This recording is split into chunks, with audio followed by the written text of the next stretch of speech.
ప్రజావాణిలో వచ్చిన అర్జీలను పరిశీలించి త్వరితగతిన పరిష్కరించాలని జిల్లా కలెక్టర్ సిక్తా పట్నాయక్ అన్నారు. హైదరాబాద్ కలెక్టరేట్ సమావేశ మందిరంలో అడిషనల్ కలెక్టర్ నటరాజ్తో కలిసి అర్జీలను స్వీకరించారు.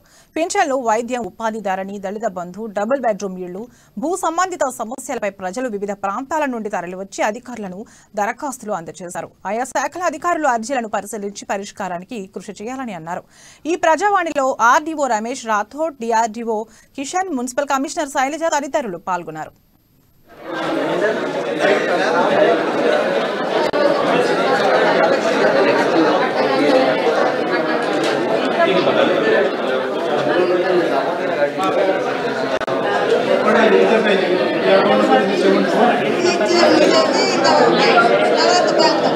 Ini